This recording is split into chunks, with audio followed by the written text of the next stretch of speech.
one of the things that I learned early on when I was going through animation school at Animation Mentor is that there are no stupid questions.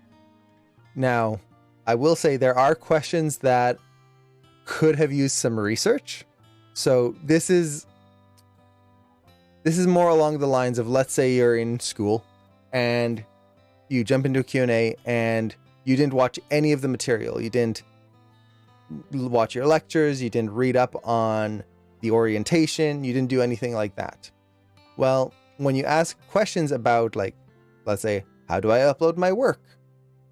All of that was already covered and given. And with a little research, you could have easily found that answer. Now,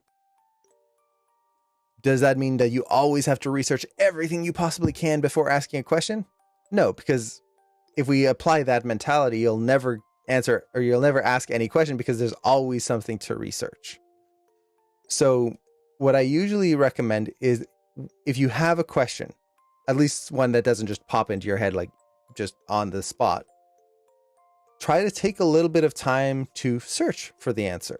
And this applies to a studio as well. If you're at a studio and you have a question about something, maybe what's my character's motivation? Where do I find that rig that I'm supposed to be using for my shot?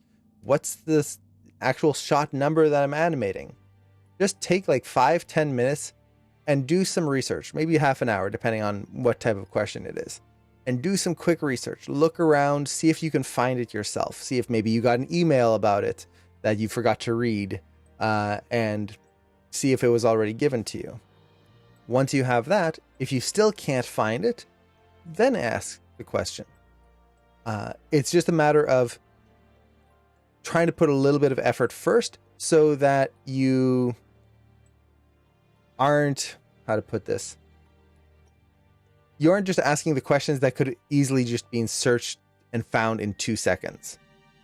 And then that way you can spend your time asking the questions that are more helpful, not just to you, but to everyone. So those would be what I would consider, like, I wouldn't even call them bad questions, but they're just questions that could have been skipped, I guess you could say. But aside from that, any genuine question is a good question, regardless of the skill level, because you never know who else is struggling with that same thing, but might not know how to word it, might not know that they were struggling with it, or might have been just as afraid of you of asking the question and never asked it.